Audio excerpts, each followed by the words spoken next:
कल हम लोगों ने क्या पढ़ा था तो बताया। कल हमने 18वीं शताब्दी में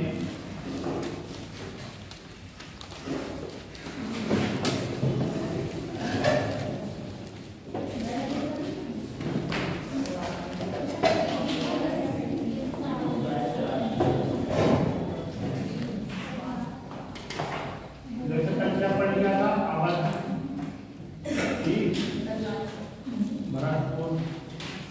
जल्दी जल्दी बताओ। और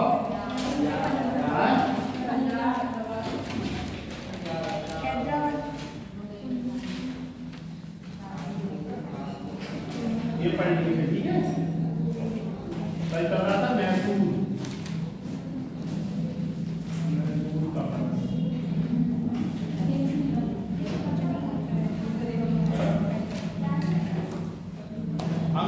हो गया था ना, नहीं तिथि लिखवा दीजिए ना, अगर मैं कुछ 2 तिथि लिखवा दीजिए ना।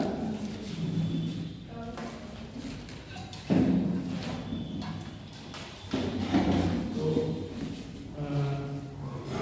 ऐसे कर लेते हैं।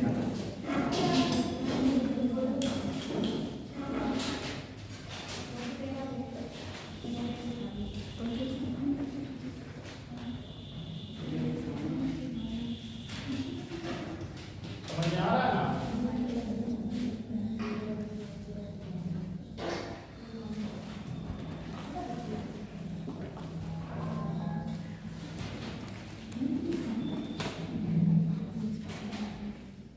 बच्चे कौन थे? मराठा और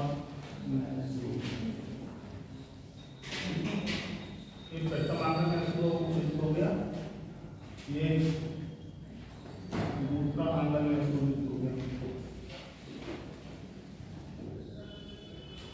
प्रथम आंकड़ा में डेट क्या थी?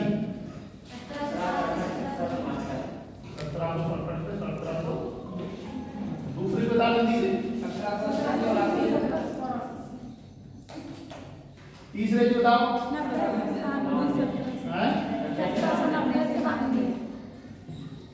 यार क्या तुम लोग पढ़ के आ रहे हो क्या?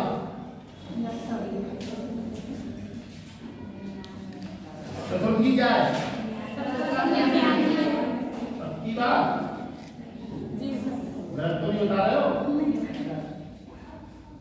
ये बता रहे हो?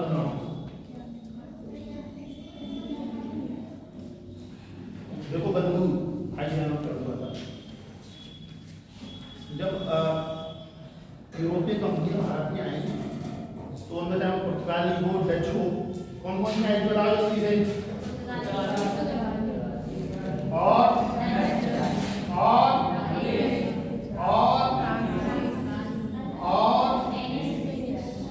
बस और कोई आई थी? अमेरिका में आई थी। बिल्कुल सामान्य भाषा में समझना है। पुर्तगाली भी हार गए, डच आया डच भी हार गए, फ्रांसीसी आया फ्रांसीसी भी हार गए, डेनिश आया डेनिश भी हार गए। ठीक, शक्ति कौन सी बची? अंग्रेज बचे। ठीक, डचों को बेदरा के युद्ध में हरा दिया। किस युद्ध में हराया?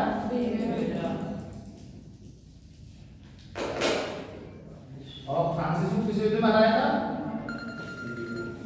बता दीजिए बच्चों।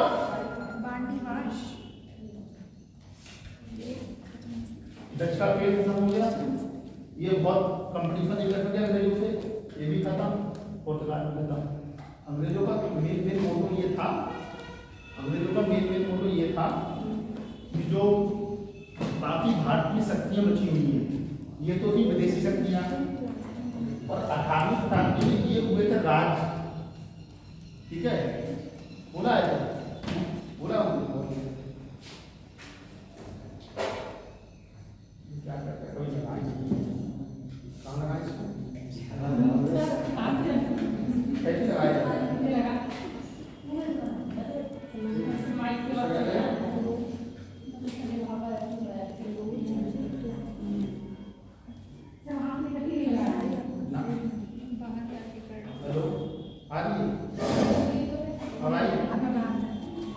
हाँ हमारी पक्का। हेलो हाँ देखो अजीब लग रहा है। यूरोपीय कंपनियां जब भारत में आई उनमें कौन आया? दूसरे नंबर पे, तीसरे पे, चौथे पे, पांचवें पे। इनकी स्थापना का क्रम अलग अलग रहा, लेकिन पुर्तगाल सबसे पहले आए थे 1498 में। डचों को बेदरा के युद्ध में हरा दिया, फ्रांसिस को बांडीबास युद्ध में हरा दिया। ठीक, डेनिश को बहुत ज्यादा सरोकार नहीं रहा। मेन कंपनी बची थी फ्रांसीसी, क्योंकि सबसे मुख्यपूर्ण चुनौती यही थी। उसके बाद क्या हुआ कि यूरोपीय कंपनियों में अंग्रेजों ने सबको हराया, लेकिन अभी भी मुख्य चुनौतियां भारत के अंदर 18वीं शताब्दी में जो राज्य बचे हुए थे, अवध का राज, भरतपुर का राज, कर्नाटक का राज, हैदराबाद का राज, मराठा का राज, रोहिलखंड का राज, ठीक है। इनमें सबसे महत्वपूर्ण क्या था? मराठों का क्षेत्र और मैसूर का क्षेत्र। ठीक, एक था अवध। ठीक, इसको तो प्रशासन के आधार पे अंग्रेजों ने अपने साम्राज्य में विलय कर दिया। ठीक है, चुनौती कौन दे रहे थे? मैसूर और मराठा की। अभी भी एक शक्ति जो बची हुई थी वो थी फ्रांस थी। ठीक है, जो सबसे ज्यादा अंग्रेजों को चुनौती दे रही थी। अब चुनौती है ईस्ट इंडिया कंपनी के सामने, तो भाई इसका भी समाधान करना है। तो क्या हुआ कि ईस्ट इंडिया कंपनी ने साम दाम दंड के चारों तरीके से ईस्ट इंडिया कंपनी का विस्तार को भारत के सभी क्षेत्रों में लागू किया। धीरे धीरे एक एक करके, मैंने आपको बताया। उन्होंने क्या किया? पहले तो यूरोपीय कंपनी को हराया, फिर जो छोटे छोटे राज्य स्वायत्त राज्य थे एक एक करके उन्होंने हराना शुरू किया। उसके बाद उनके लिए चुनौती बन गया मैसूर। ठीक, मैसूर सबसे ज्यादा चुनौती बना। उससे भी बड़ा चुनौती बना उन्हें मराठा, क्योंकि मराठा संघ कई वंशों में विभाजित था। ठीक है, तो उन्होंने सबसे पहले जो सबसे बड़ी चुनौती थी वो थी मैसूर उनके लिए। उन्होंने सोचा कि पहले मैसूर को नियंत्रित करते हैं, मैसूर के साथ युद्ध करते हैं, उसके बाद जो मराठा बचेगा उसका देखते हैं। ये सब चल पहले नहीं जाना समांतर एक दूसरे के। लेकिन सबसे बड़ा क्या है कि जब आप तृतीय मैसूर ऐसे वाला देता हूं आपको, ये बेटा कर यहाँ से खत्म करो, क्योंकि मोटी मोटी चीजें होती हैं। जब आप भारत का मानचित्र देखोगे, ठीक, इतना देखना, बहुत इसमें समझने जैसी कोई चीज नहीं है। तो यहाँ है मैसूर। ठीक, ये रीजन हो गया मद्रास का। ये हैदराबाद के निजाम का क्षेत्र हो गया।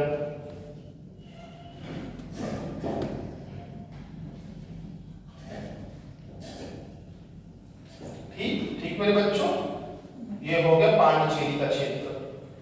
ठीक है, ये मैसूर। हाँ आ जाओ।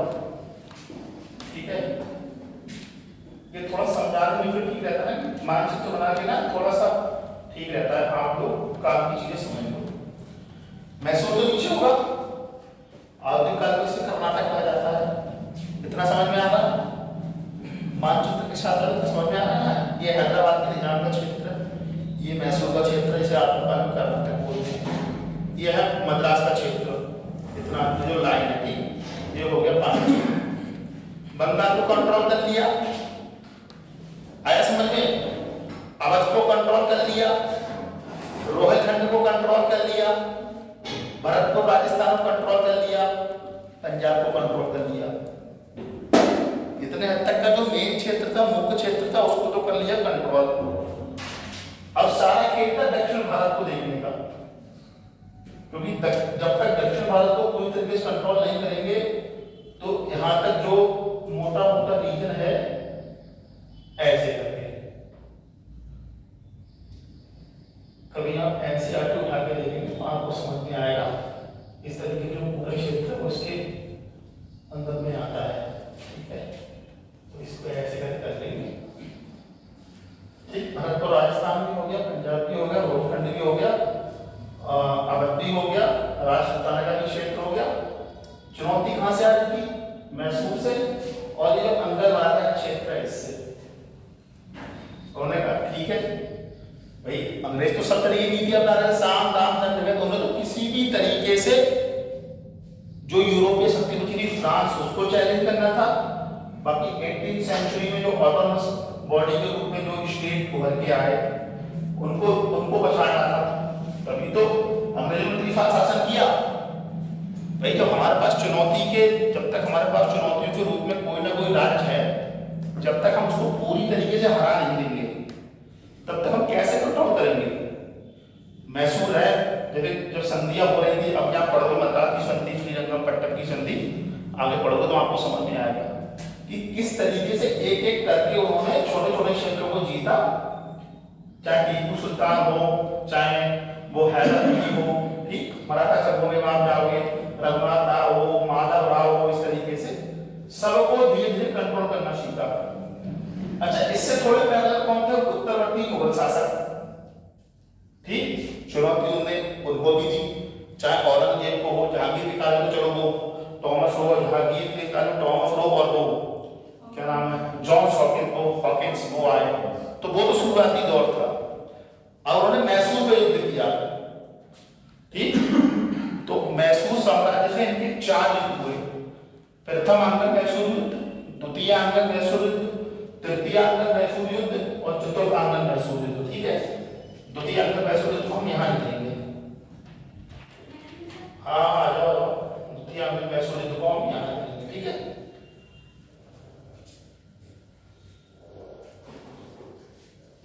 प्रथम आंग्ल मैसूर युद्ध है क्या आपको?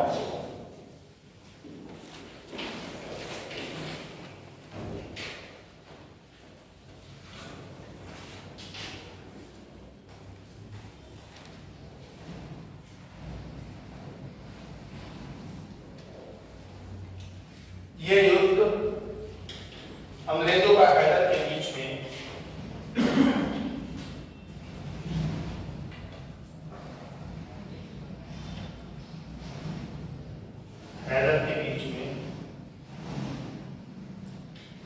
कर्नाटक की सीमा को लेकर हुआ।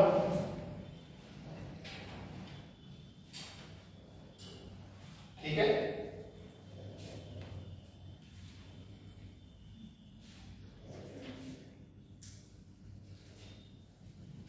अंग्रेजों का हैदर के बीच में कर्नाटक की सीमा को लेकर हुआ।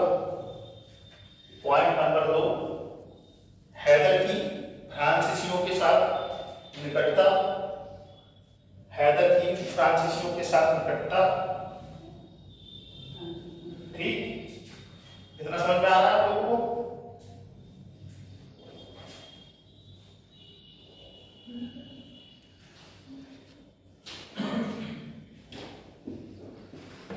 कितना समझ में आ गया? मोटा मोटा डेटिंग समझ में आ गई? कितनी है? 1760 से 1769। किस से नीचे हुआ है? किस चीज को लेके हुआ है? ठीक, दूसरा पॉइंट क्या कहा था आपने? क्योंकि हैदर जान रहा था कि अंग्रेज तो चुनौती के रूप में उभर रहे हैं, हमें तो कोई गठबंधन बनाना ही है, तो क्यों ना हम इनके साथ बनाएं।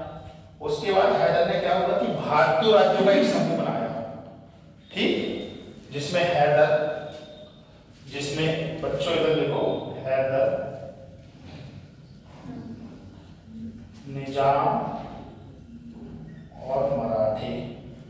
मेरे बच्चों ये हो गया एक पक्ष, ठीक,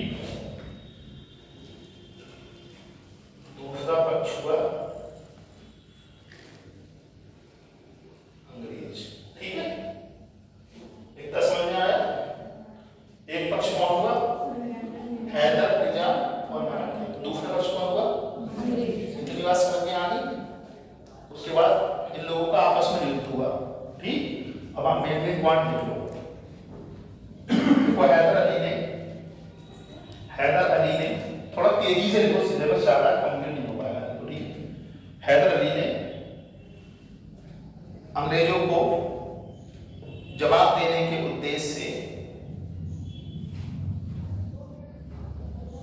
मराठे तथा निजाम के साथ, मराठों तथा निजाम के साथ एक संयुक्त सैनिक मोर्चा बनाया। मराठों के साथ एक संयुक्त सैनिक मोर्चा बनाया। ठीक है,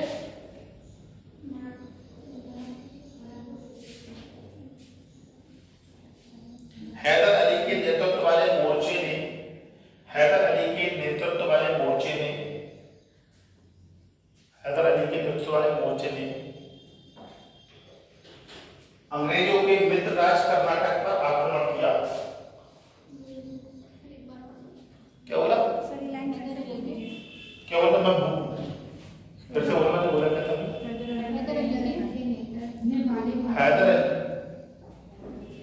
हैदर अली के नेतृत्व वाले मोर्चे ने अंग्रेजों के मित्र राज कर्नाटक पर आक्रमण किया।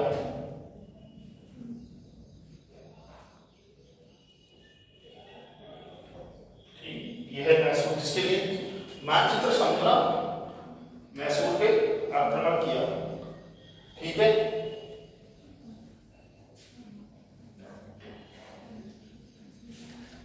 देखो इस युद्ध में अंततः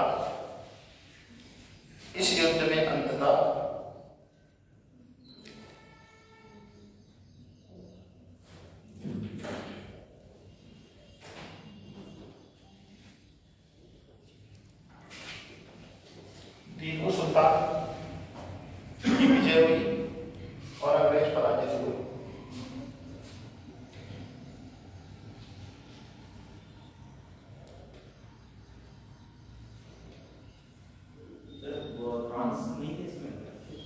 नहीं, वो तो उनके इशू था, केवल उसको लेके इसका साथ देना था। तो ना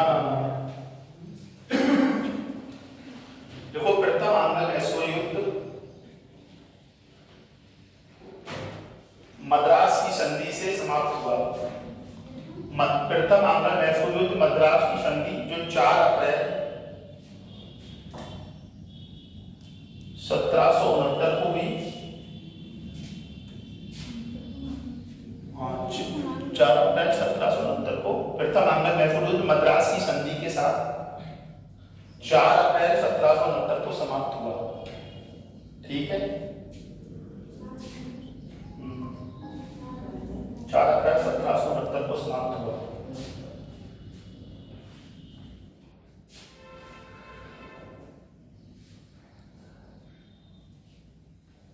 इस समय बंगाल का गवर्नर जनरल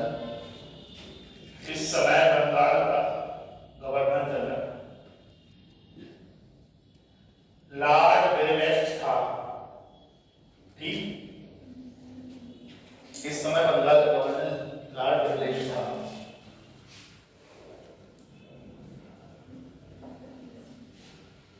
मद्रासी संधि का जो मुख्य प्रावधान वो अंग्रेजों मद्रासों ने एक दूसरे के क्षेत्र को जीता, वो वापस करना है। ठीक है,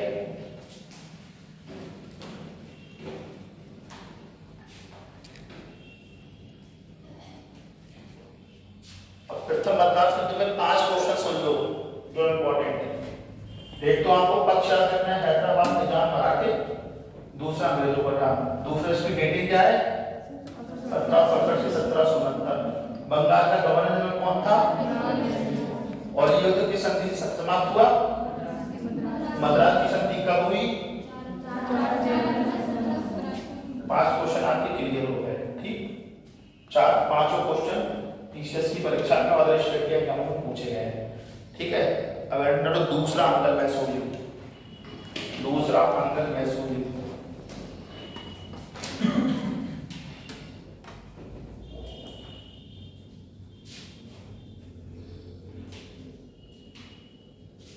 ठीक है, इसकी डेटिंग क्या है 1780 से 1780 से। ठीक है,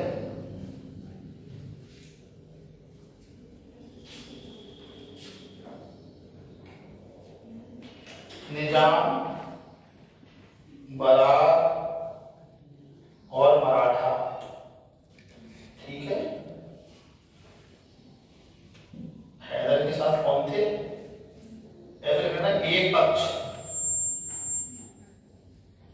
निजाम, बरार और मराठा, दूसरा पक्ष कौन होगा? दूसरा पक्ष कौन होगा? अंग्रेज।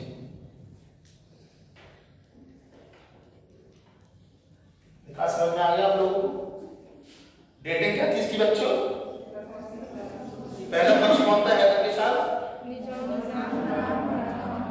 दूसरा पक्ष कौन था? कारण देखो, अंग्रेजों द्वारा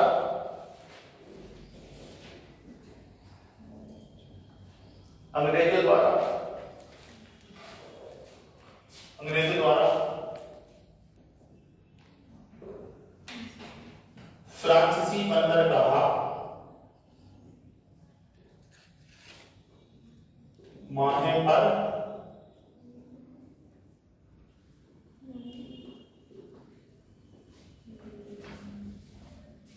अंग्रेजों द्वारा फ्रांसीसी बंदरगाह माहे पर आक्रमण करना। माहे माहे माहे पर, माहे ये है 5 के पास माहे, ये है माहे की लोकेशन। ठीक, इतिहास पढ़ने का सबसे अच्छा तरीका है कि जो पढ़ाया जाता है उसको मानचित्र से पढ़ो। ये क्या है? हैदराबाद के निजाम का क्षेत्र। ये क्या है? मैसूर। ये क्या है? ये क्या है? ये क्या है? बस अब क्या समझ रहा है इसमें? जो पढ़ा है अभी आपको आई बातें आगे जो समझ में नहीं आता, मानचित्र से समझाना तो ज्यादा समझ में आ रहा हो। ठीक, अब आपको पता है तो आप बोलता है हैदराबाद यहाँ बता दो। अगर पूछिए आपसे अंकल मैसूर युद्ध पर टिप्पणी कीजिए, तो कम से कम अगर आप जब मानचित्र बना देंगे ना तो ये पुष्टि हो जाएगी आपकी कि हाँ बच्चा जान रहा है, बच्चे ने अच्छा आंसर लिखा है, वो जानना है कि मैसूर युद्ध क्या था क्या नहीं था। ठीक है, इसमें लिखो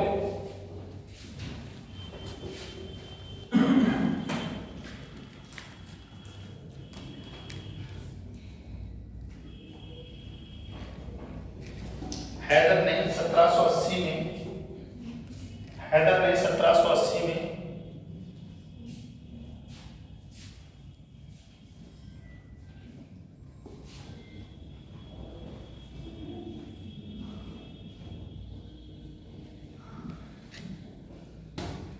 ऐसा था, अंग्रेजों ने हेक्टर मुनरो और जनरल बेली के हेक्टर मुनरो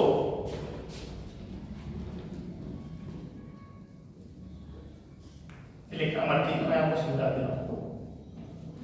जनरल बेली के नेतृत्व में 2 पक्षों को भेजा।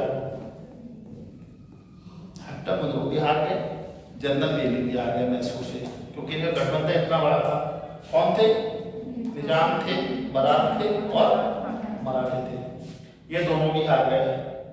फिर हैदर का युद्ध देखो, वो लाइन काट देना, वो जो मैं लिखवाई दो तीन लाइन लिखवाई होंगी उसमें, वो काट देना, यही 2-3 लाइन लिखवाएंगे। देखो 1781 में हैदर का सामना जनरल आयरकूट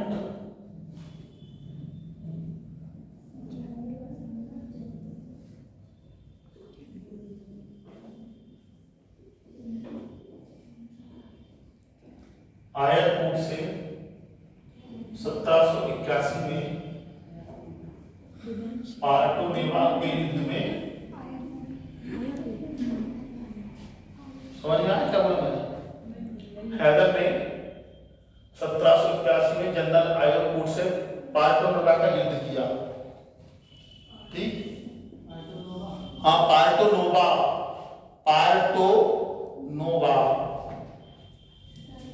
ठीक है।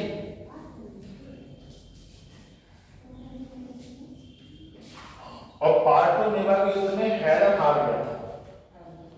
पार्टोनेवा के युद्ध में हैदर हार गया था। ठीक है,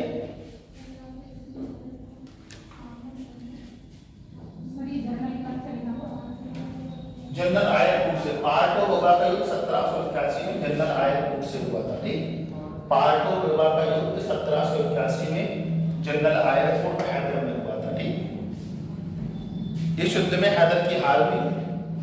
ठीक है, 7 दिसंबर 1782 को हैदर की मृत्यु हो जाती है। ठीक है, फिर द्वितीय आंग्ल मैसूर युद्ध मंगलौर की संधि होती है। ठीक,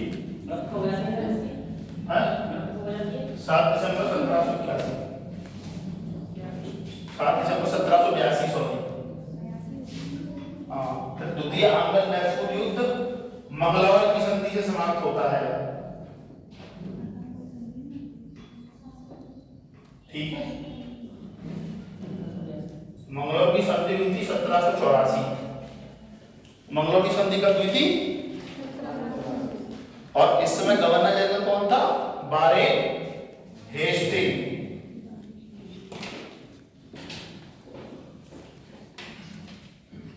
द्वितीय आंग्ल मैसूर युद्ध मंगलौर की संधि 1784 से समाप्त होता है। ठीक है, इस समय गवर्नर जनरल कौन था? Warren Hasting.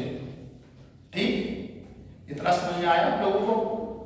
दूसरा आंग्ल मैसूर युद्ध फिर से समझ लेते हैं। इसकी शुरुआत कब से हुई? 1780 से। पहला पक्ष कौन था हैदर के साथ? दूसरा पक्ष कौन था? अंग्रेज। युद्ध का मुख्य कारण क्या था? अंग्रेजों द्वारा फ्रांसीसी बंदरगाह माहे पर आक्रमण करना। अंग्रेजों द्वारा फ्रांसीसी बंदरगाह माहे पर आक्रमण करना। अंग्रेजों में और हैदर अली में युद्ध होता है। वो जनरल बेली और हेक्टर मुनरो के नेतृत्व में दो सेना भेजते हैं, दोनों पराजित हो जाती है। ये दोनों बहुत इंपॉर्टेंट नहीं, लेकिन मैंने आपकी जानकारी के लिए बताया। फिर 1781 में जनरल आयरकुट के नेतृत्व में पार्टो-नोवा का युद्ध होता है। पार्टो-नोवा के युद्ध में हैदर अली हार जाता है। 7 दिसंबर 1781 को हैदर अली की मृत्यु हो जाती है। द्वितीय आंग्ल मैसूर युद्ध मंगलौर की संधि जो 1784 में हुई थी उससे समाप्त होता है। तत्कालीन गवर्नर जनरल कौन था?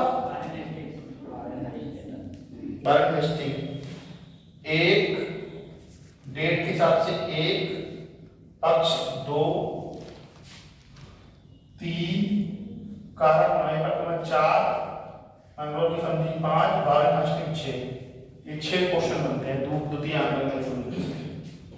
ठीक, इतना समझ में आया? जब आप घर जाना तो घर ऐसे करके शेयर कर लेना जब करने का मन हो। पहले तिथि लिखी, ठीक है, फिर कारण लिखा, ठीक है बच्चों, फिर पक्ष लिखा, एक पक्ष और दूसरा तत्कालीन गवर्नर जनरल कौन था वो लिखा, किस संधि से इसका समापन हुआ। ठीक, फिर एक पक्ष में पार्टो-नोवा का युद्ध को लिख लिया, तिथि, कारण, पक्ष और पार्टो-नोवा का युद्ध हुआ, गवर्नर जनरल कौन था, किस संधि से समाप्त हुआ। इतना समझ में आ गया? इतने में कोई परेशानी, कोई दिक्कत किसी को? मोटा मोटा समझ में आ गया ना? किसी को कोई दिक्कत हो रही है? किस तरह समझ में नहीं आया एक बार और बता दो। किसी को कोई दिक्कत हो रही है? प्रथम युद्ध आपने देखा था, पहले में कौन था? हैदर, निजाम, मराठे। दूसरा पक्ष कौन था? इसमें आके बड़ा और समृद्ध हो जाता है। इसकी डेटें क्या थी? गवर्नर जनरल कौन था? किस संधि से समापन हुआ इसका? प्रथम आंग्ल मैसूर युद्ध, द्वितीय आंग्ल मैसूर युद्ध समाप्त हो गए। किसी को कोई दिक्कत, कोई परेशानी, किसी को समझ में ना आ रहा हो? हाथ खड़ा करके जिसे समझ में ना आ रहा हो, इस तरह मुझे समझ में नहीं आ रहा। इतना समझ में आ गया? पक्का? अब जब तीसरा आंग्ल मैसूर युद्ध। सर प्रथम आंग्ल मैसूर युद्ध में कोई संधि नहीं हुई थी? हैं? प्रथम आंग्ल मैसूर युद्ध में संधि नहीं हुई थी कोई? किसमें? फर्स्ट आंग्ल में। बताइए मद्रास की संधि। प्रथम आंग्ल मैसूर मद्रास की संधि के साथ समाप्त हुआ था। ठीक है,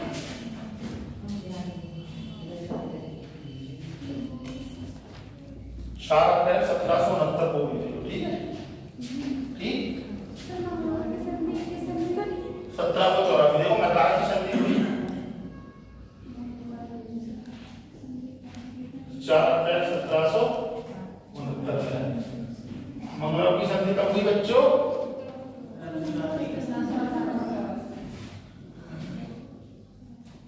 इतना समझ में आ गया? पक्ष विपक्ष लिखवा दिए हैं। बंगाल का गवर्नर जनरल कौन था वो भी हम लोग को बता रहे हैं। युद्ध का कारण था कर्नाटक की सीमा को लेकर। ठीक है, दूसरा युद्ध क्या था? फ्रांसीसी बंदरगाह माहे पे आक्रमण करना। लिखो तीसरा अंगल मैसूर युद्ध। इतने तक समझ में आ गया सबको? कोई दिक्कत किसी को? कोई पूछ लो। देखो मैं पूछा कि प्रथम अंगल मैसूर की संधि से समाप्त हुआ, तो प्रथम अंगल मैसूर युद्ध मद्रास की संधि समाप्त हुआ, ठीक है। दूसरा अंगल मैसूर युद्ध मंगलौर की संधि समाप्त हुआ। गवर्नर जनरल कौन था? वारेन हाशमी। पाटलिपुत्र के युद्ध में 1781 में जनरल आयरन ने हैदर अली को हराया और 7 दिसंबर 1781 को हैदर अली की मृत्यु हो गई, ठीक है। क्या कह रही? बोलो बोलो, घबराओ मत, बोलो ना।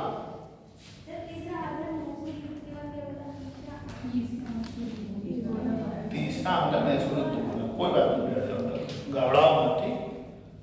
तीसरा अंगल मैसूर युद्ध, इसकी डेटिंग क्या थी? 1790। इसका कारण देखो, मुख्य कारण क्या था?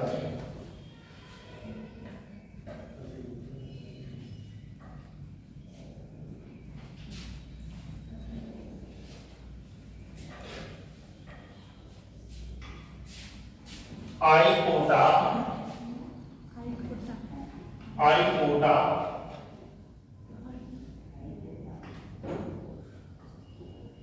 और कांगेनूर, इसका मतलब था आई कोटा का कांगेनूर।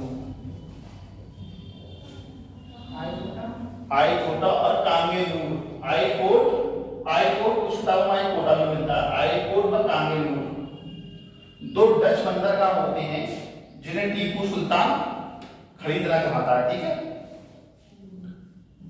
लेकिन अंग्रेजों के मित्रराज ट्रैवनकोर ने उसको खरीद लिया, ठीक है।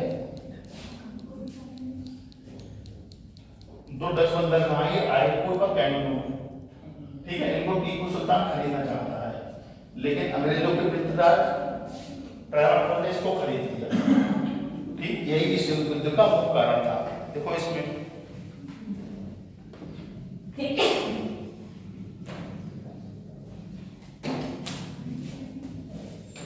अरे ये तो हम दब जाएगा।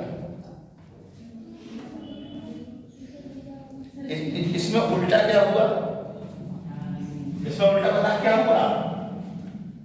अंग्रेजों ने मराठों और निजाम से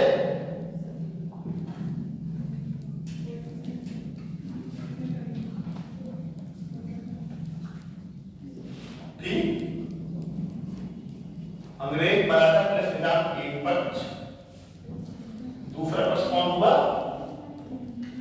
कौन को बच्चों? टीपू सुल्तान, ठीक है।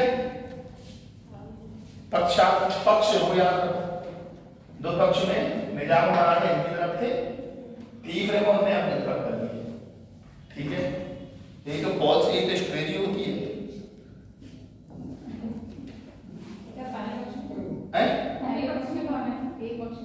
पहले पक्ष में अंग्रेज मराठा का निजाम, दूसरे पक्ष में टीपू सुल्तान। इतनी बात समझ में आई? तुमको आई समझ में? बताओ क्या बताया?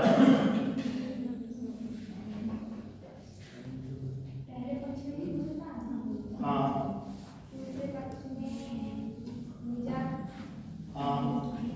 मराठे और अंग्रेज, ठीक है। बैठो, घबराए मत, घबराने कुछ नहीं होगा, ठीक है। लिखो अंग्रेजों ने, इसमें लिखो अंग्रेजों ने टीपू पर यह आरोप लगाया, अंग्रेजों ने टीपू पर यह आरोप लगाया कि उसने फ्रांसीसियों से समझौता किया, कि उसने फ्रांसीसियों से समझौता किया,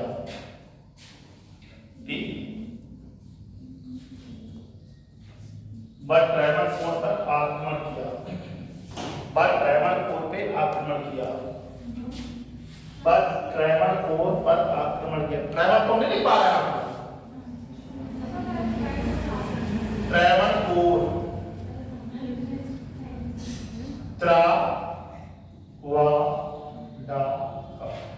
ट्रैवनकोर पर आक्रमण किया, ठीक।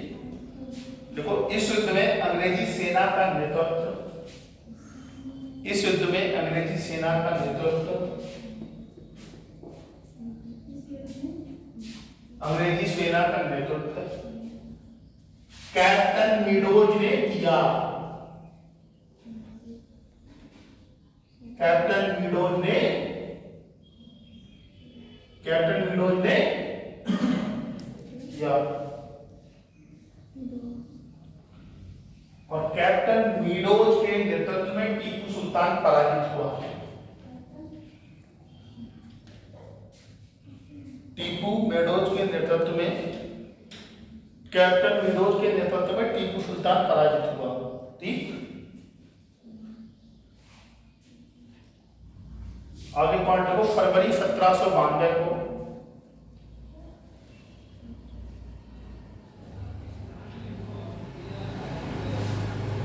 गवर्नर जनरल लॉर्ड कॉर्नवालिस, हाँ क्या हुआ? अच्छा रिपीट कर दें।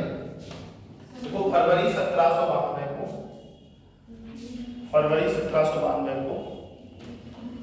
Governor general Lord Cornwallis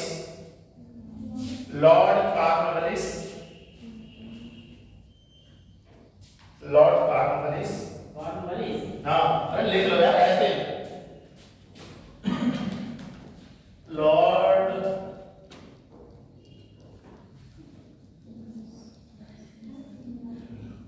Lord Cornwallis आया था समझ में? लॉर्ड कॉर्नवालिस ने टीपू के श्रीरंगपट्टम के किले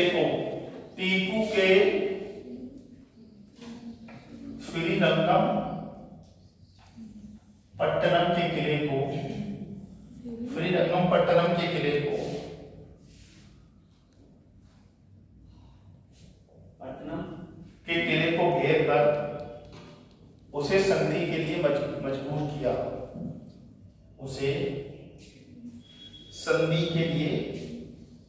मजबूर किया। ठीक, टीपू को अगला पॉइंट है। टीपू को मार्च 1792 को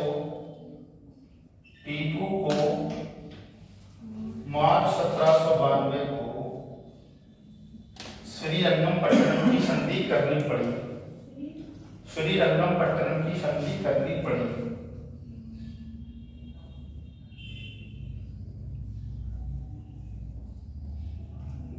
ठीक है, ये संधि के 2-3 प्रावधान जो परीक्षा में पूछ लेता है। ठीक है, देखो श्रीरंगपट्टनम की संधि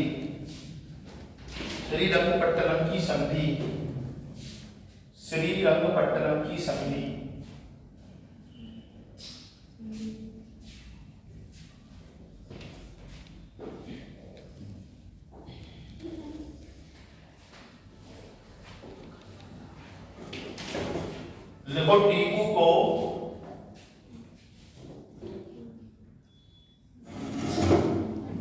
अपने साम्राज्य का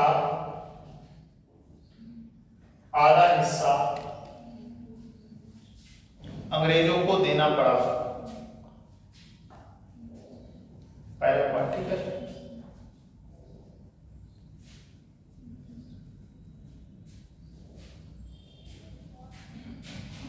इसमें मालाबार, बारामहल, इसमें मालाबार, बारामहल, डिंडीगुल सम्मिलित थे।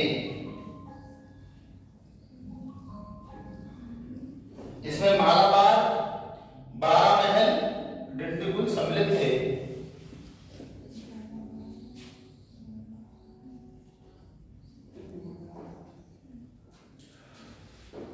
इतना समझ में आ गया?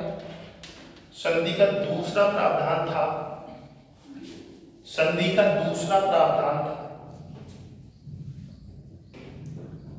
युद्ध के हार जाने के रूप में टीपू सुल्तान को 3 करोड़ रुपए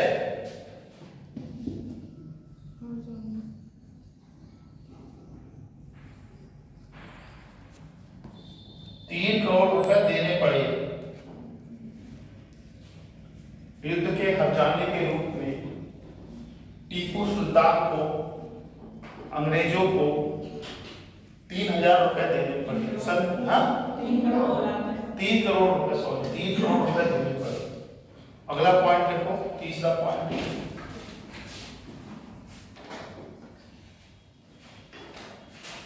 जब तक टीपू सुल्तान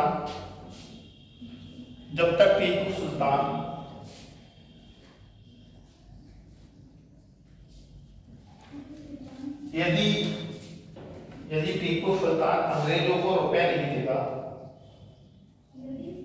यदि टीपू सुल्तान अंग्रेजों को रुपए नहीं देगा, तब तक टीपू सुल्तान के दोनों पुत्र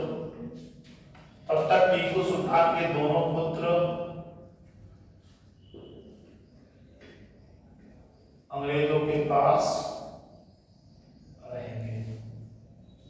ठीक है, इतना समझ में आ गया बच्चों? ठीक। तीसरा अंगल वैश्विक को एक बार और समझ लेते हैं। तीसरा अंगल वैश्विक का मुख्य कारण था कि डचों के जो प्रमुख बंदरगाह थे आइकोट और कन्नूर, वो टीपू सुल्तान चाहता था, लेकिन अंग्रेजों के जो मित्र था ट्रैवल ग्राउंड ने इसको खरीद लिया। तीसरे अंगल वैश्विक की डेटिंग क्या है? 1790 से। पहला पक्ष में कौन है? अंग्रेज, मराठा, और दूसरा पक्ष कौन है? ये युद्ध किस संधि के साथ समाप्त हुआ? श्रीरंगपट्टनम। इसमें गवर्नर जनरल कौन था? Lord Cornwallis.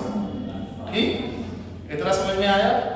किसी को कोई दिक्कत कि सर मुझे समझ में नहीं आ रहा, एक बार आप समझा दो। इतना समझ में आ गया ना? कोई दिक्कत तो नहीं किसी को? अब देखो चौथा अंगल कैसे होगा।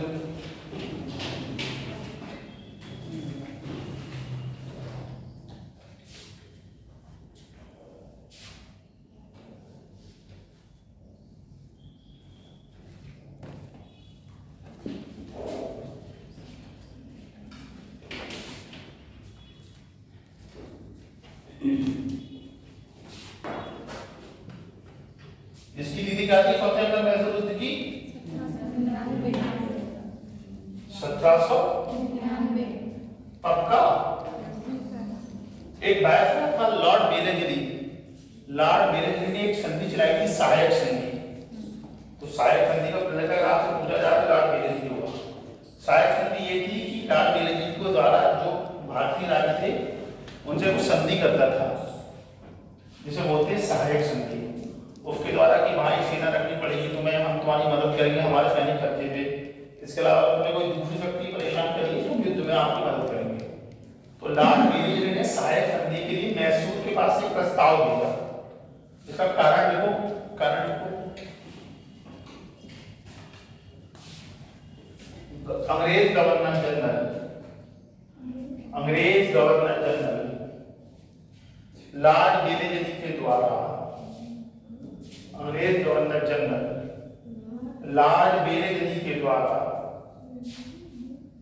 लिख देते इतना परेशान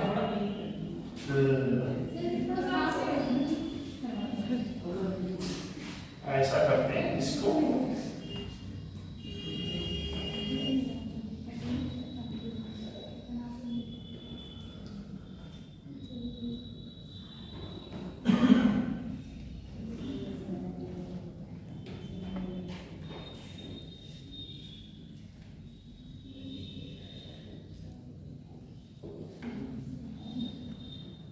लॉर्ड बेरेंजरी के द्वारा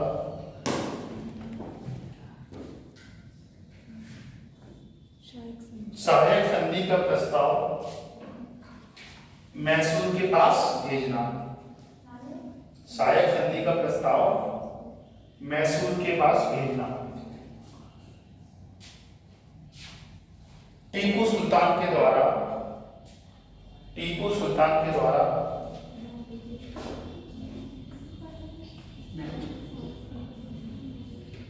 इस प्रस्ताव को मना कर दिया जाता है। टीपू सुल्तान के द्वारा इस प्रस्ताव को मना कर दिया जाना।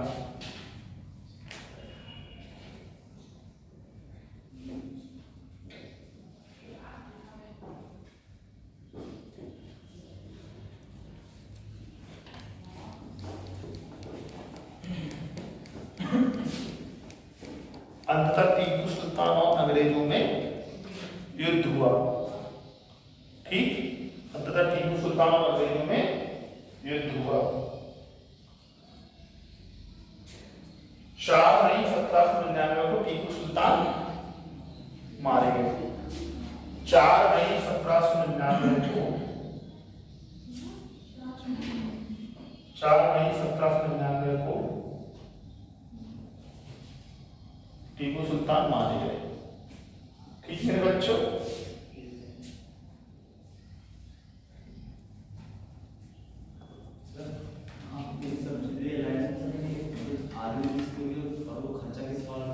वो यही लोग करते थे जो रखते थे, इन्हें रखा जाता था। आर्मी किसकी होगी? ब्रिटिश की होगी।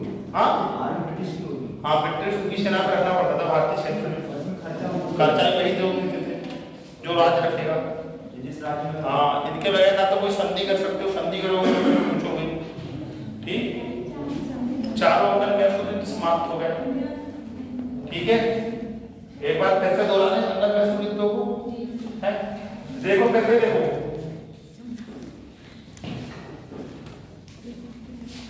पहला पक्ष किसका था? उसमें हैदर निजाम मराठा, ये किसका था? अंग्रेजों का था। ठीक, ये किस बात को लेकर हुआ था? कर्नाटक की जो सीमा थी और टीपू उसका हैदर अली का फ्रांसिस्को के समीप आना। ठीक है, एक उनके दोस्त के रूप में समीप आना ये था। गवर्नर जनरल कौन था? Lord rivet. इसका समापन किस संधि से हुआ? मद्रास की संधि से। दूसरा अंगन मैसूर कब हुआ? 1780 से 84 से। किस संधि से समाप्त हुआ? मंगलौर की संधि से। ठीक, उसमें निजाम और मराठा के साथ दरार भी थे। ठीक है, दूसरा पक्ष था अंग्रेजों का। ये हो गया। इसमें क्या हुआ? दूसरे में पाटुरोवा के युद्ध में सर आयरनकोट के नेतृत्व में हैदर अली मारे गए। ठीक, फिर तीसरा किसके अंदर में हुआ? तीसरा अंदर मैसूर कब हुआ? 1790 से 1792। चौथा अंदर मैसूर कब हुआ? 1799। ठीक है, बेसिक चीज थी, आपको बता दी। कोई दिक्कत, कोई कमी किसी को? इतने में इतना समझ में आ गया सबको? पक्का घर जाके पढ़ोगे ना एक बार? ठीक है, मिटा दे इसको। लो, आपके कहने से बता रहा हूं, मिटाता नहीं।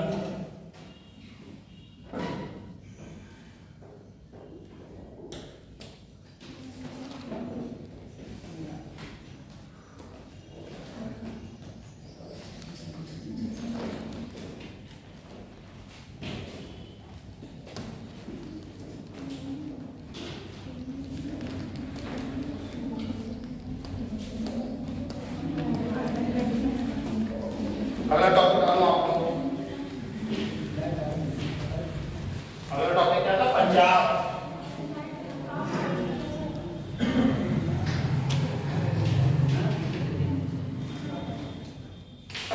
ठीक,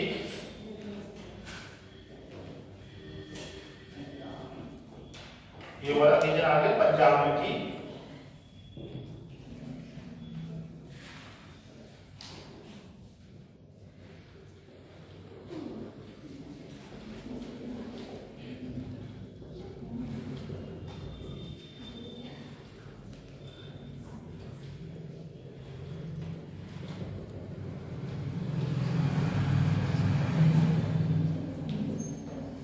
ठीक,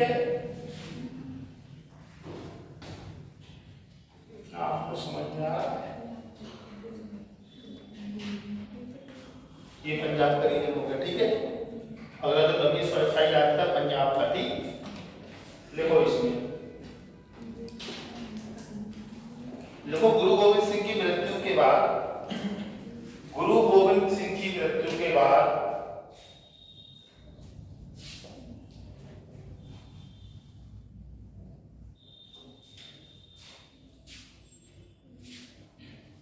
गुरु की परंपरा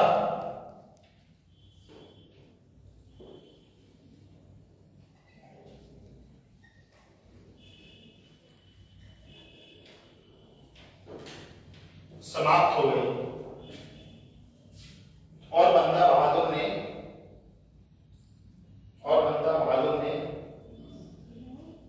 सिखों का नेतृत्व किया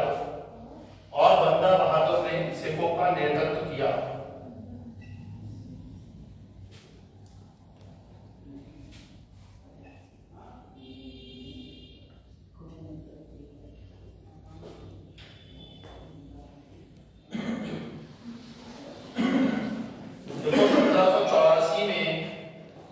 1784 में इसने दल खालसा 1784 में बंदा बहादुर ने दल खालसा की स्थापना की।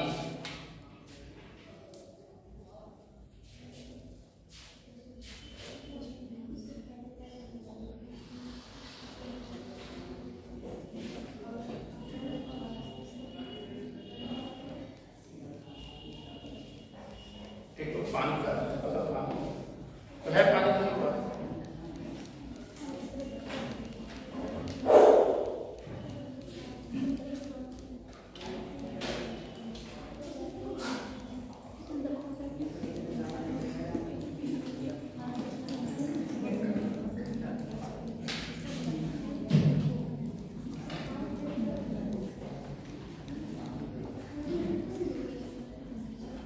देखो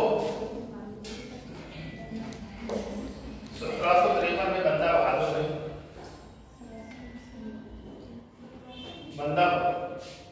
बंदा बहादुर ने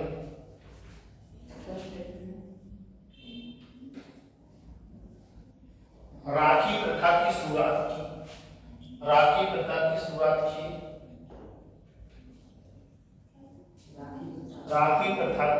की।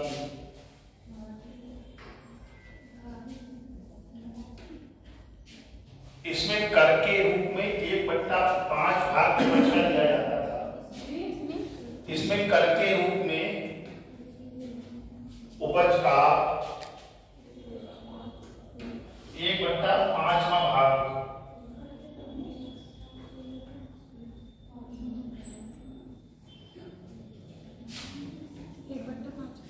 दिया जाता था। इसका प्रमुख उद्देश्य क्या था? दल खालसा की आर्थिक स्थिति को सुधारना।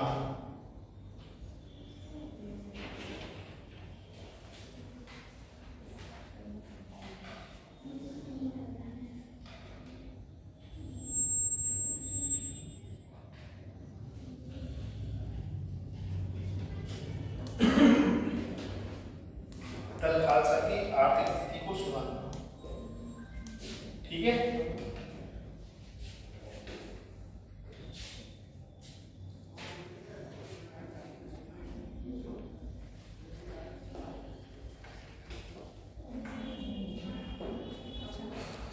इसके बाद कपूर सिंह आए, उनके कोई बहुत नहीं है। कपूर सिंह के उत्तराधिकारी थे जस्सा सिंह, ठीक। कपूर सिंह के उत्तराधिकारी थे जस्सा सिंह अहलूवालिया।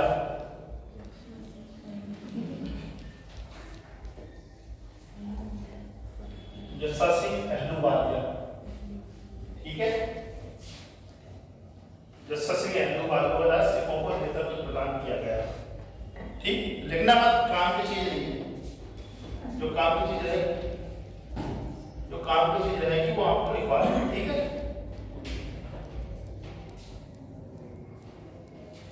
फिर जस्सा सिंह द्वारा जो दल खालसा था, बच्चों, इसको 12 सिख मिसलों में विभाजित किया गया।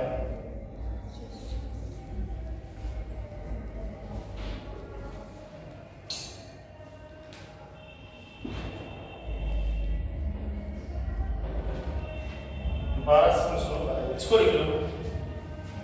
जस्सा सिंह अहलूवालिया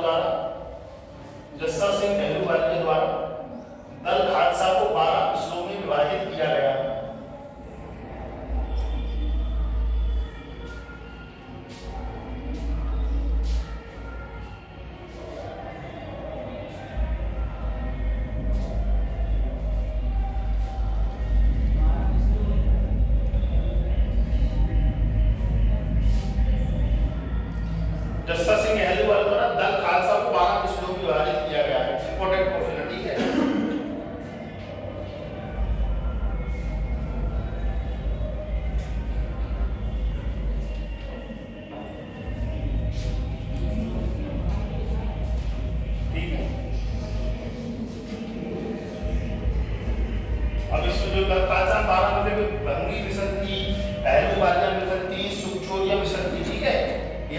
पढ़ेंगे तो आपको मिल जाएगा, ठीक है, लिखवाना बहुत जरूरी नहीं है, ठीक है, इतना समझ में आ रहा है। देखो आधुनिक पंजाब का श्रेय, आधुनिक पंजाब के निर्माण का श्रेय, आधुनिक पंजाब के निर्माण का श्रेय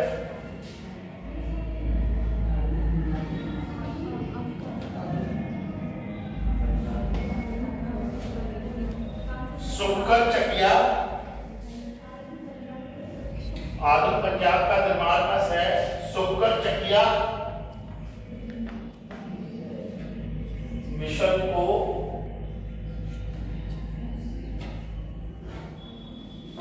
सुक्कर चकिया मिशन को दिया जाता है, ठीक।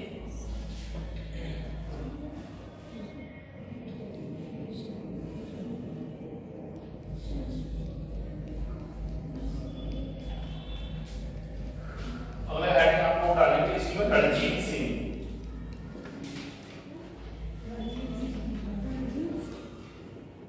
रणजीत सिंह, रणजीत सिंह,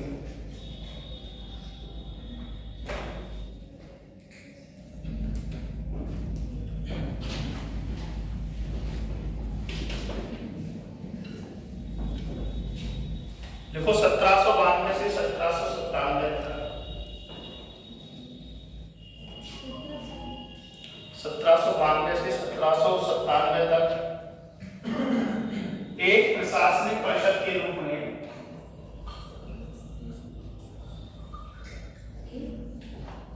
एक प्रशासनिक परिषद के नियंत्रण में, एक प्रशासनिक परिषद के नियंत्रण में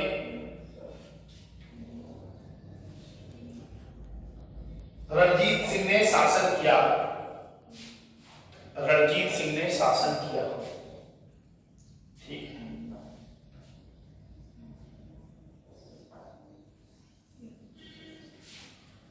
नंबर 5 में काबुल के शासक जमान साहब, काबुल के शासक जमान साहब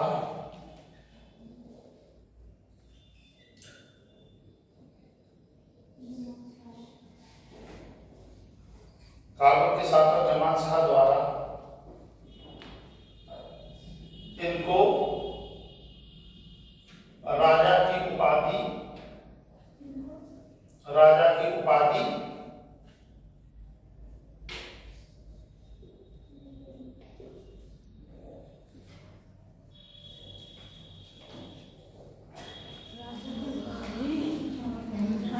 लाइट आई, इनको राजा की उपाधि प्रदान की गई, ठीक है। कितना समझ आ गया बच्चों? कोई दिक्कत, कोई परेशानी? शायद इसमें नहीं समझ में नहीं आ रहा तो ये बता दो। और देखो अगला पॉइंट को अंग्रेज और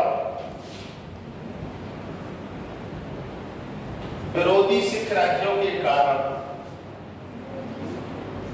अंग्रेज और विरोधी सिख राज्यों के भय के कारण, और अंग्रेज और विरोधी राज्यों के भय के कारण, विरोधी राज्यों, अंग्रेज और विरोधी सिख राज्यों के भय के कारण, अंग्रेज और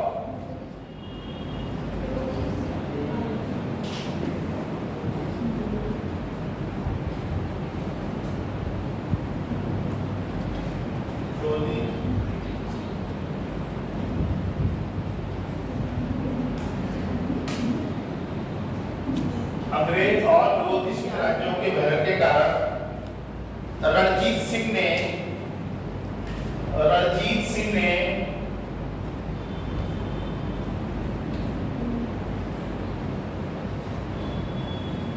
1809 में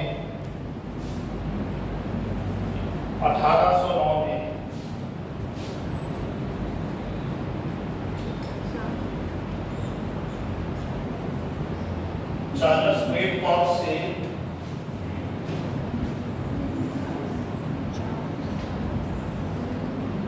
अमृतसर की संधि की, चार्ल्स मेडफोर्ड से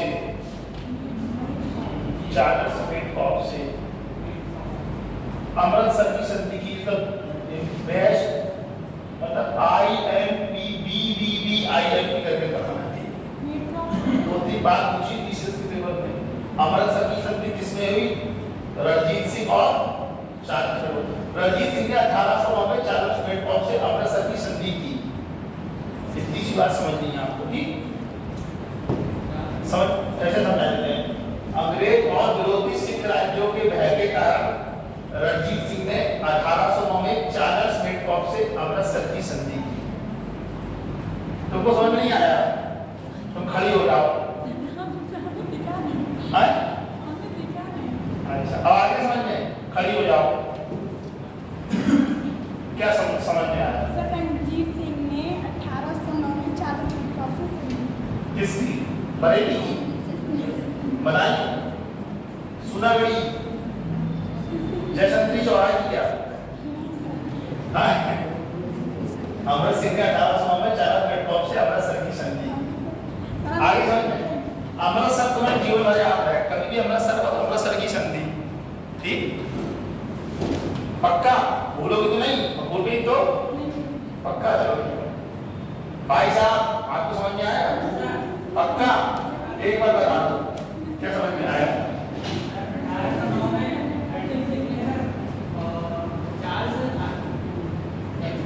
चार्ल्स बेंटॉप के साथ जल्दी में रहकर में जाना है क्या? नहीं किसी बात होता करती होगी पर क्लास छूटेगी फिर मिलूंगा इस तरीके से।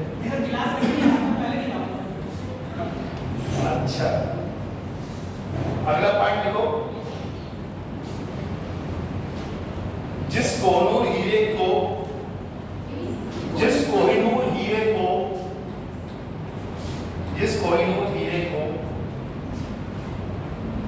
नादिर साहब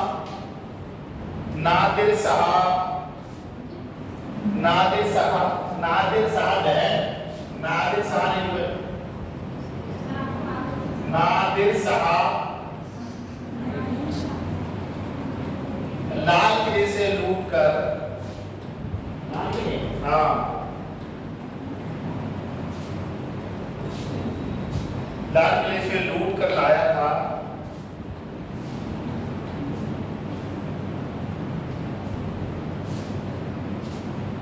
वह कोहिनूर हीरा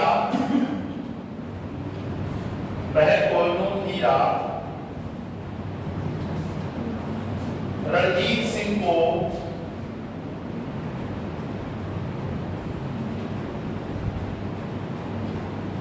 अफगान शासक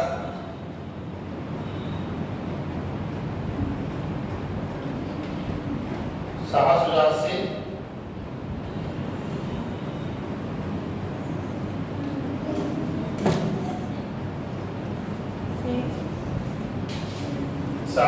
प्राप्त हो गया।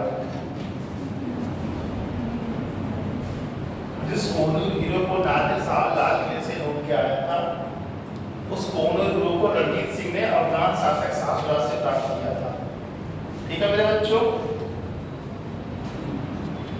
कितना समझ में आया?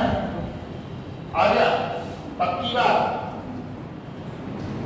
पूछूंगा कल पूछूंगा मैंगलोर की संधि क्या थी, मद्रास की संधि क्या थी, श्रीरंगपट्टनम की संधि क्या थी, उस समय कौन भारत का भारत डिस्ट्रिक्ट था, कौन लाल कार्निवलिस था, कौन लाल गिरलेश था। कल पूछूंगा जरूर। और आज तुम लोगों को एक क्वेश्चन लिखने के लिए दे रहा हूँ, वो क्वेश्चन भी तुम लोगों को लिखना है, ठीक है? उसका उत्तर लिख के लाके दिखाना है, ठीक? अगला पॉइंट देखो इसमें। रणजीत सिंह की दो राजधानियां थी।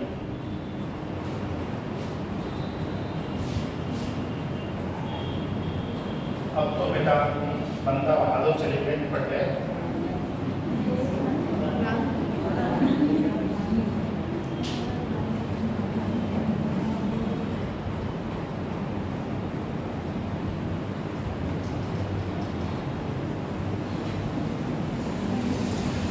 राजनीतिक राजधानी लाहौर थी।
घंटा 6 मिनट।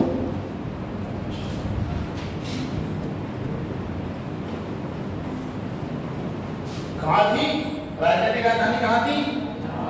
धार्मिक राजधानी कहाँ थी? अगला पॉइंट देखो,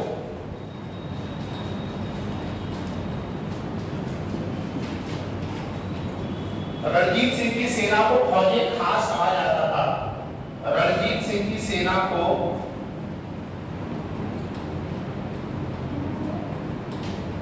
फौजे खास,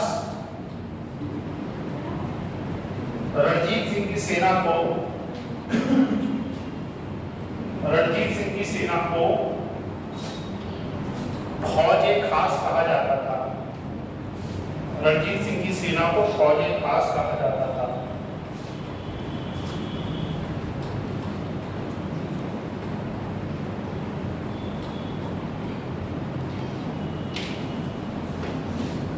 महाराज रणजीत सिंह के बारे में पॉइंट है, वो परीक्षा में पूछा जाता है, 2 बार पूछा गया है। उन्होंने कहा था ईश्वर की एक इच्छा है, ईश्वर की एक इच्छा है, ईश्वर गॉड, ईश्वर की एक इच्छा है कि मैं सभी धर्मों को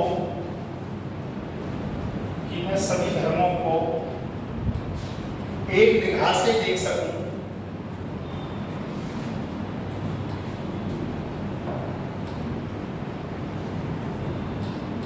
इसलिए उन्होंने मेरी दूसरी आंख की रोशनी ले ली, इसलिए उन्होंने मेरी दूसरी आंख की रोशनी ले ली। अरे देखने वाले को 4 आंखें दे दोगे तो भी एक नजर से देखेगा क्या भैया? देखने वाले को 4 आंखें दे दोगे तो भी एक नजर से देखेगा। अब आपको 4 दे दी जाए तो 2 फिर किसी और को देखोगे, एक से क्लास में देखोगे, एक से कुछ और देखोगे।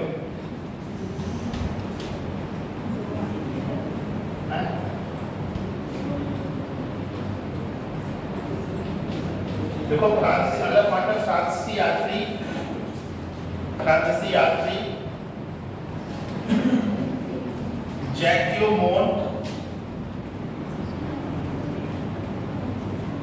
फ्रांसीसी यात्री जैक्यू मोंट ने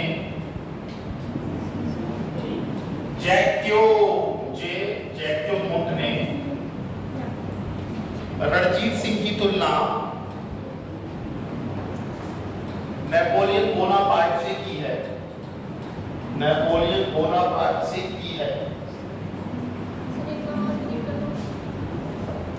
फ्रांसीसी यात्री जैक्वा मोंट ने रणजीत सिंह की तुलना नेपोलियन बोनापार्ट से की है, नेपोलियन बोनापार्ट से की है। ठीक है,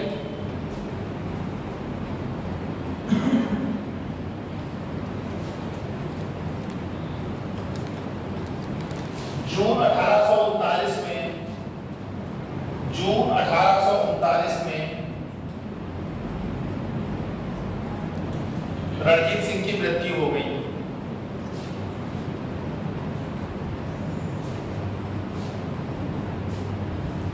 जून 1839 में रणजीत सिंह की मृत्यु हो गई।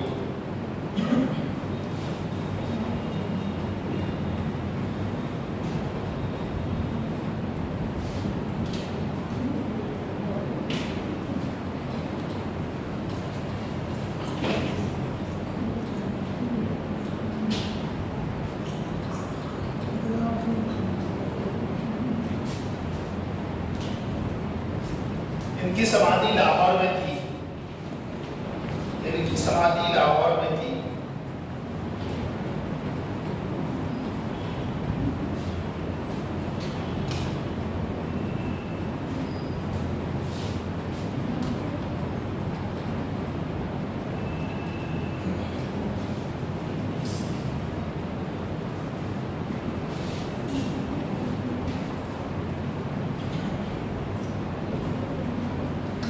जैसे महसूस चुनौती बन रहे थे, ऐसी सिद्ध भी चुनौती बन रहे थे अंग्रेजों के लिए।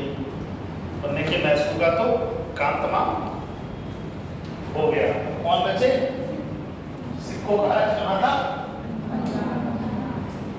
यह 17 जल्दी रहती है पंजाब के पास, ऊपर से 30% जो आपको पढ़ा था सिंधु जल घाटी समझौता, सिंधु जल संधि समझौता हुआ है, वो तो अब हुआ। पंजाब के पास एक सतलज नदी रहती थी, ठीक? तो सतलज नदी को अंग्रेजों द्वारा सतलज नदी को अधिकार में करने को लेकर, अधिकार क्षेत्र में कब्जा करने के लिए आंग्ल सिख युद्ध हुआ, ठीक है? हेडेड ऑफ आंग्ल सिख युद्ध।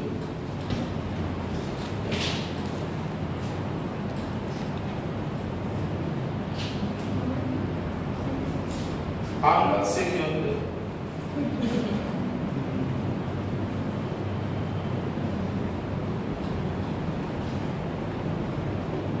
इसमें डेट क्या रहेगी?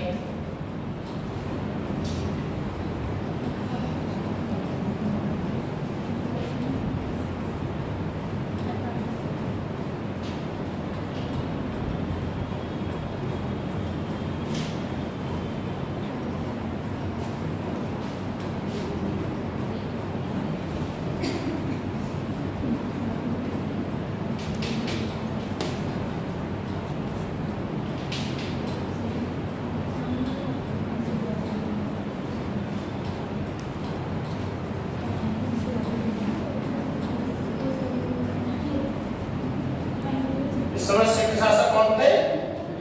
दिलीप सिंह। गवर्नर जनरल कौन था? Lord heading. इसकी तिथि क्या थी? इस युद्ध का कारण क्या था? सतलज नदी के अधिकार क्षेत्र को कब्जा करना, ठीक है? सतलज नदी के अधिकार क्षेत्र को कब्जा करना। कैसे लिखवा देता हूं?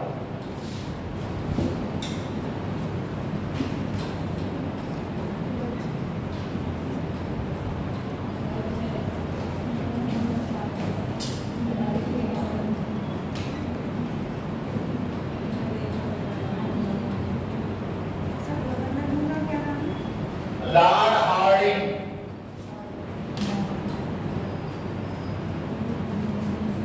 अंग्रेज सेनापति कौन था?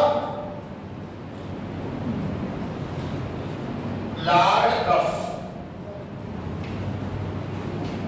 ठीक मेरे बच्चों, सिख सेनापति कौन था?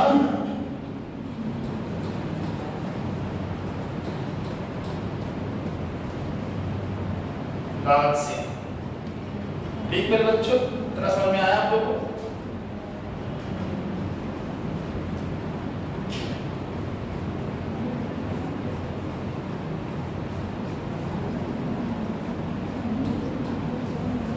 इतना समझ में आया? अंग्रेज सिख युद्ध कब हुआ? हाँ, सिख शासक कौन था? गवर्नर जनरल कौन था? कारण क्या था? अंग्रेजों द्वारा सतलज नदी के अधिकार क्षेत्र पर कब्जा करना। अंग्रेज सेनापति कौन था? लॉर्ड कफ। लॉर्ड कफ का हमारे फरवरी, लॉर्ड कफ का माने कमला, हमारे फरवरी, लॉर्ड कफ। सिख सेनापति कौन था? लाल सिंह। देख लिया?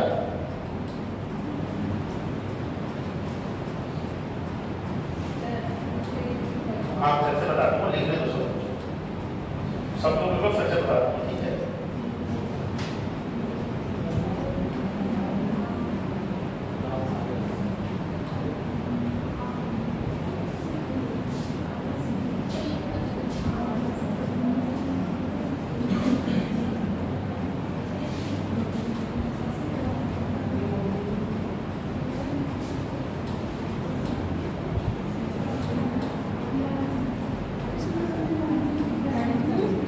तुम लिखना मत कुछ।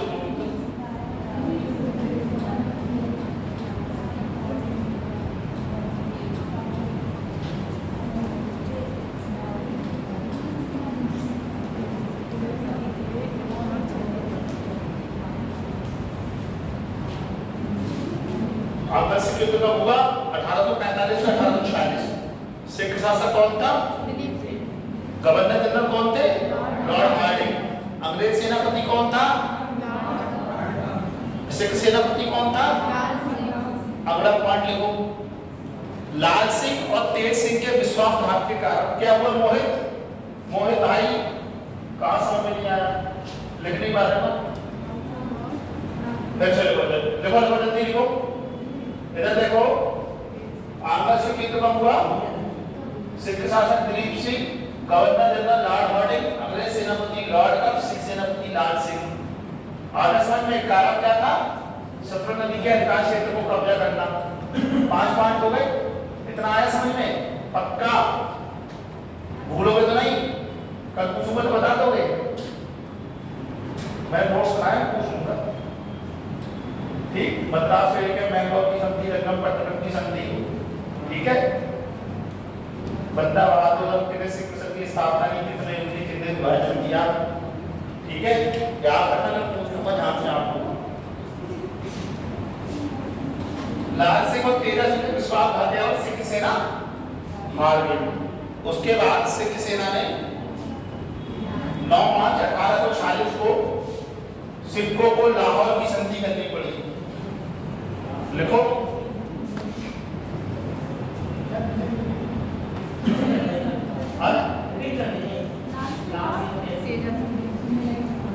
लाल सिंह, पॉइंट को लाल सिंह देखो, लाल सिंह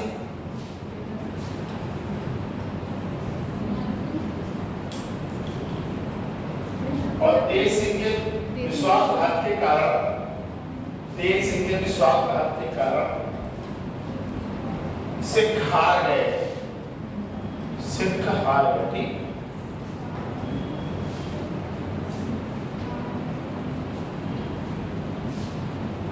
नौ मार्च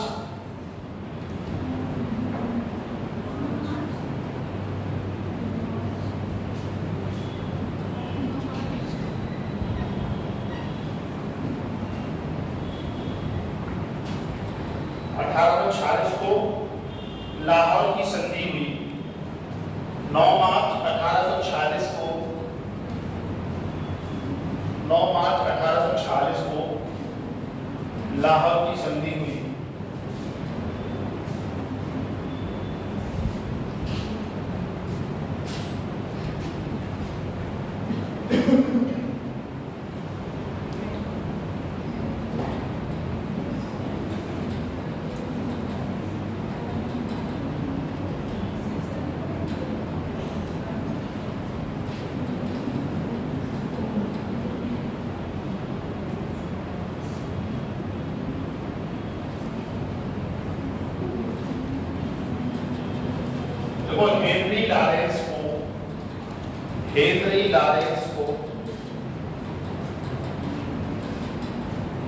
हेनरी लॉरेंस को लाहौर में इस संधि के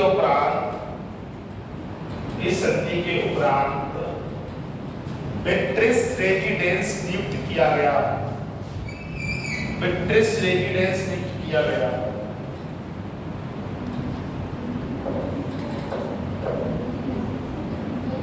ब्रिटिश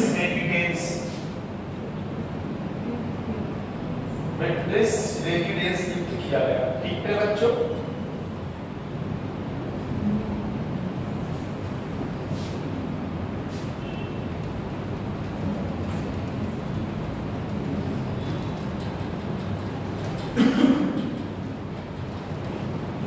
एक बात फिर से समझ लेते हैं, ठीक है। आंग्ल से मित्र की डेटिंग क्या है? तुम ही बोलो, मैं तो 3 बार बोलता हूँ। सिख शासक कौन था? गवर्नर जनरल, अंग्रेज सेनापति, सिख सेनापति। कारण क्या था? हेनरी लाहौर, अच्छा, लाल सिंह और तेजा सिंह के विश्वासघात के कारण क्या हुआ? फिर कौन सी संधि हुई? 9 मार्च 1846 को। इस संधि के अनुसार हेनरी लॉरेंस को लाहौर में ब्रिटिश रेजिडेंस नियुक्त किया गया। कंफर्म? कोई दिक्कत? पॉइंट को कौन समझ में आ गया? आ गया ना?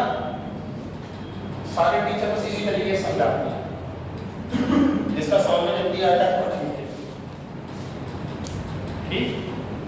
दिक्कत, अंगद वैश्य युद्ध में कोई दिक्कत हुई, मतलब आगे वाले इशू में अंगद सिख युद्ध में ओके पहला प्रश्न। अगर द्वितीय अंगद सिख युद्ध, द्वितीय अंगद सिख युद्ध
अब क्या दिक्कत है भाई साहब?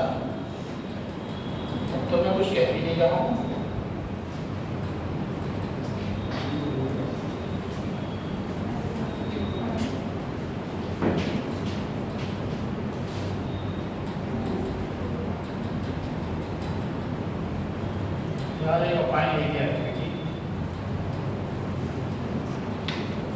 देखो द्वितीय अंगद सिख युद्ध, इसमें क्या होता है, मुल्तान में एक सूबेदार होता है खूनराम, उसका वो विद्रोह कर देता है। क्या पढ़ा था आंसर?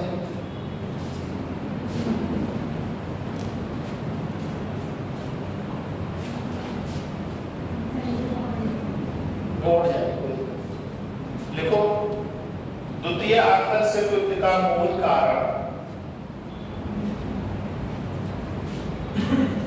मुल्तान के सूबेदार मूल राम का विद्रोह था। मुल्तान के सूबेदार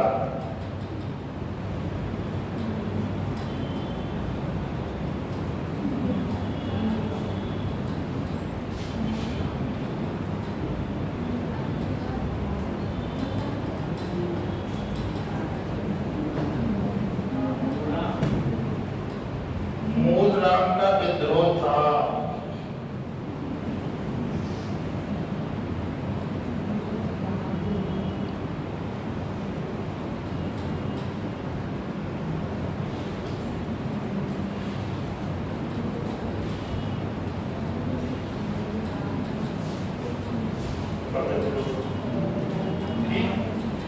इस समय गवर्नर जनरल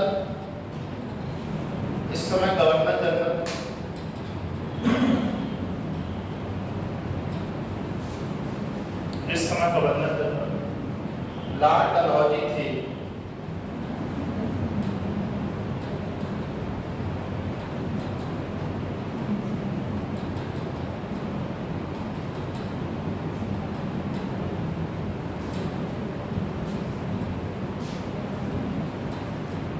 और अंग्रेज सेनापति कौन था? अंग्रेज सेनापति कौन था?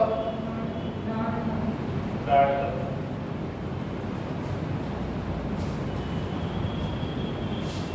ठीक है,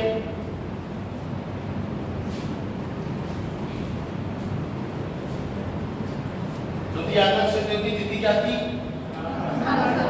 कारण क्या था? राम का गवर्नर जनरल कौन था? अंग्रेज सेनापति कौन था? एक दो पॉइंट युद्ध के बारे में और लिख लो इसमें।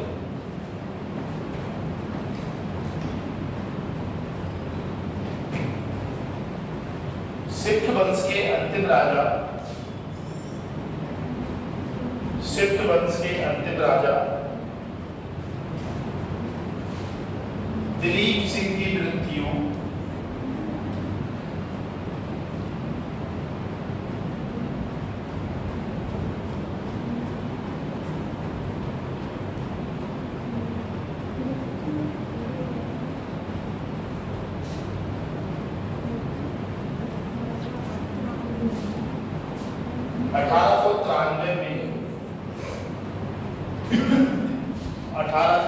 में पेरिस में हुई। पेरिस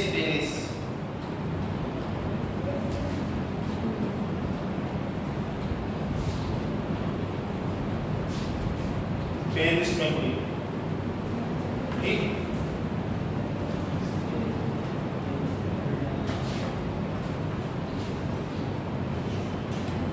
प्रथम आंग्ल से द्वितीय आंग्ल से खत्म हो गया।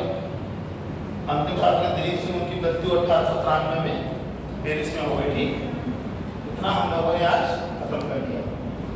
आंग्ल नेपोलियन खत्म हुआ, सिख साम्राज्य खत्म हुआ, जिसमें बंदा बना था दिलीप सिंह, ये सब पढ़ते हैं। ठीक, मोटा मोटा इसलिए आज खत्म हो गया। अगला टॉपिक है मराठा संघ। मराठा संघ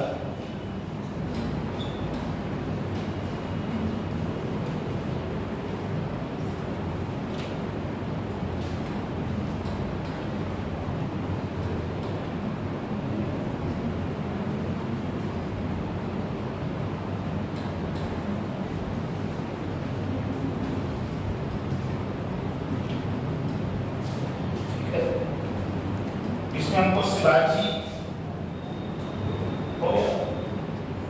अभी एक दो मिनट और इसमें हम शिवाजी के बारे में पढ़ेंगे, फिर मराठा संघ आएगा, वो कई भागों में विभाजित था, उसके बारे में पढ़ेंगे। ठीक है, इसमें कई छोटे छोटे टॉपिक आएंगे और जैसे पेशवाओं के बारे में पढ़ेंगे, मराठा संघ के बारे में पढ़ेंगे, शिवाजी के बारे में पढ़ेंगे, शिवाजी की जो विजय है उनके बारे में पढ़ेंगे। ठीक है, ये सबसे इम्पोर्टेंट लास्ट शक्ति है। मराठा लोग जो अंग्रेजों को सबसे ज्यादा परेशान करते हैं, सबसे ज्यादा चुनौती के रूप में उभरते हैं। ठीक, इसमें 8-9 संधियां बहुत ही इंपॉर्टेंट है। सालाबारी की संधि, बसीम की संधि, सोजी अड़गांव की संधि, राजगांव की संधि, बड़ा गांव की संधि, ग्वालियर की संधि, पूना की संधि। बहुत क्रम पूछता है परीक्षाओं में, इसमें बहुत सारे क्रम पूछता है। ठीक, बाकी तो मोटा मोटा आपको याद रहेगा। एक क्वेश्चन लिखो घर से लिखने के लिए मैं दे रहा हूं आप लोगों को।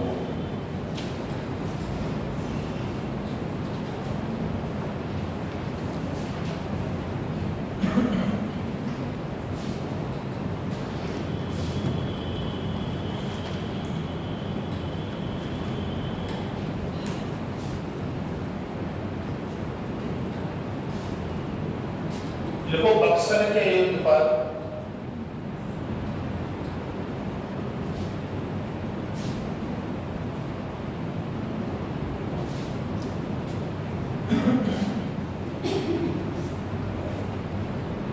देखो, बक्सर के युद्ध के महत्व को समझाइए। बक्सर के युद्ध के महत्व को समझाइए।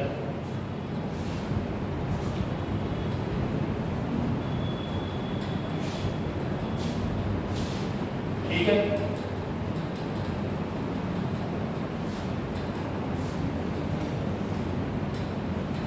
दूसरा देखो, प्लासी के युद्ध पर टिप्पणी लिखिए। प्लासी के युद्ध पर टिप्पणी लिखिए।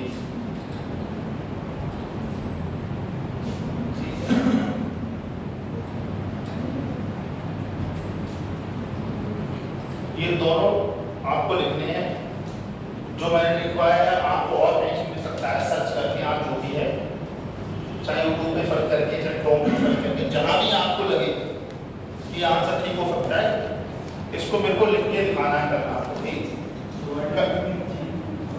150 शब्द लिखो, ज्यादा नहीं, 150 शब्द लिखो। बक्सर का युद्ध क्या था, उससे क्या जान बक्सर के दो हैं। बक्सर के युद्ध का क्या महत्व था? ईस्ट इंडिया कंपनी सबसे सर्वश्रेष्ठ कंपनी के तौर पर उभरी, एक अखिल भारतीय शक्ति के तौर पर उभरी। बक्सर के युद्ध में ये तय किया कि कौन यूरोपीय शक्ति अब भारतीय साम्राज्य में शासन करेगी। ठीक है, तो ये बेसिक बेसिक चीज आपको अपने उसमें लाना है। आप चाहे कहीं सर्च करके लेके आओ, लेकिन ये मुझे आपको लिख के दिखाना है, ठीक है। और कोई भी जो आंसर लिखा जाता है उसका कारण कितने के बीच हुआ था, उसका महत्व क्या था, ठीक। और चित्र में अक्षर और राशि सबसे ज्यादा इंपॉर्टेंट है, बना के दिखाना, ठीक है। इतना आप लोगों को समझ में आ गया? कोई दिक्कत किसी को?